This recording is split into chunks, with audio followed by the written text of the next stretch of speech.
You are about to see a beautiful movie. And I don't say this to promote the man who sold his skin. After all, you've all bought your tickets already. If anything, I am standing in between you and the beautiful movie you are all waiting to see. I say this is a beautiful picture because I want you to pay attention to the beauty of the movie you're about to see. The beauty of the camera work, the beauty of the stage design, and the beauty of its protagonist. Both actors are blessed with the most beautiful eyes you will ever see. To me, this picture is not just about the cruel absurdity of European immigration law and the commodification of people and art. It's a very funny and beautiful exploration into the power of love and beauty.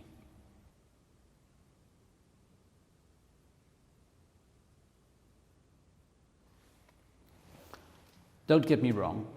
The story of Sam, the Syrian refugee, who is desperate to travel to Europe in order to be reunited with the love of his life, is very political.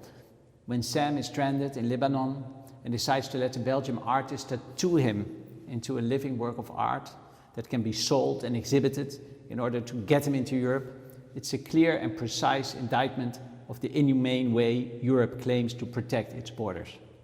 It's no wonder that a festival that prides itself on showing movies that matter chose to open with The Man Who Sold His Skin. But there's also a danger in viewing this film through the lens of political engagement.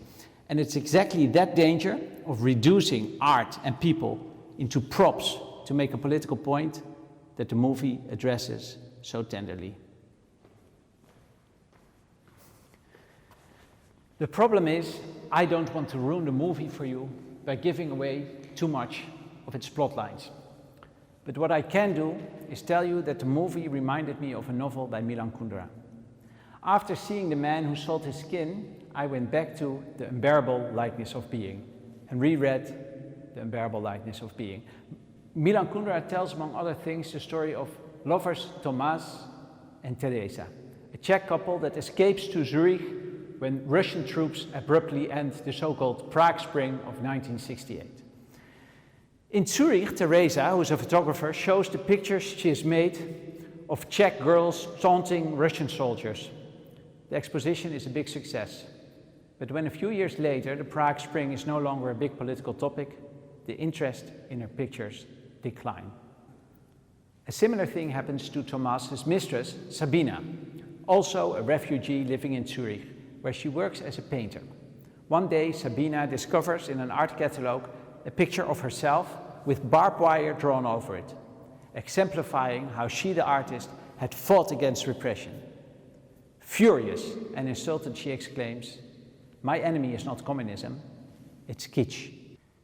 There are, I assure you, many more similarities between the novel and the film that will start in just a moment.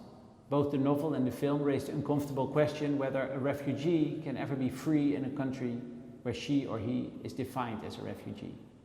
But to me, the most important resemblance is that both Kundera and director Kauter Ben-Hania seem to understand that comedy is the only way to reconcile the caricature of what we are told we are with the murky truth of who we really are.